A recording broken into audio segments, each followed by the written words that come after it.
Feel like your grocery bill is out of control? You're not alone. But with a little planning, you can save money at the grocery store.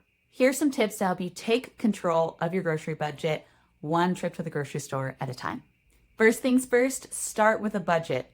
If you don't know how much money you're currently spending on food, you don't know how much money you could be saving. Look back at your card statements and see what you have spent at the grocery store recently so that you can create a food budget that is realistic for your household and the amount of food that you normally consume. The next step is to create a meal plan that aligns with your budget.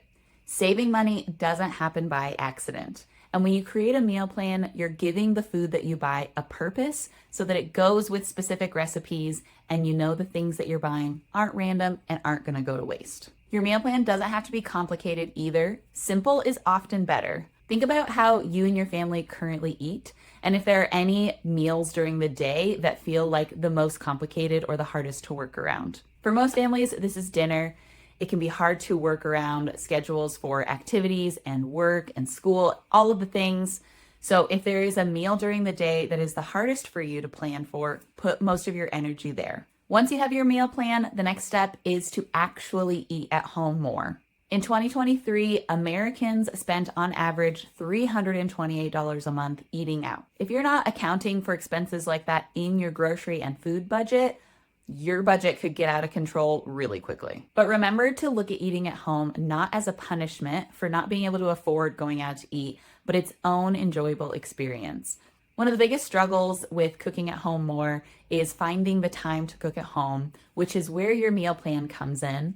If you have planned strategically around your schedule, hopefully you have found pockets of time to be able to cook food or batch prep food so that you aren't just left thinking, well, I can run through the drive-thru today.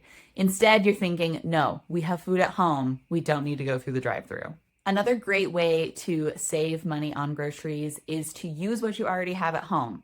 A lot of us have pantries that are full of random ingredients, and you can start making recipes with those basic staples items. We've all purchased random things at the grocery store on a whim because we thought it looked good, or maybe it fit a certain diet that we were trying out at that point in time, and that stuff is just collecting dust in the back of our cupboards.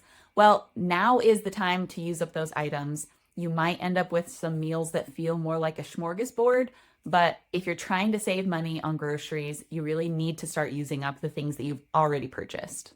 Another tip for saving money is to start eating more seasonally. Seasonal produce is often a little more cost effective because as the supply goes up, the prices go down.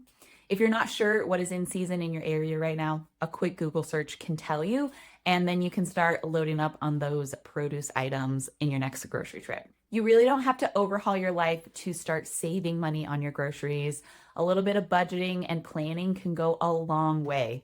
And cooking at home, even just a few more times a week, is going to save you a lot of money in the long run. Food is expensive right now, but with a little bit of intentionality and planning, you can stretch your budget further than you think. Thanks for watching. If you want more info on how to save money on groceries, there are some links in the description of this video, so go check out those resources.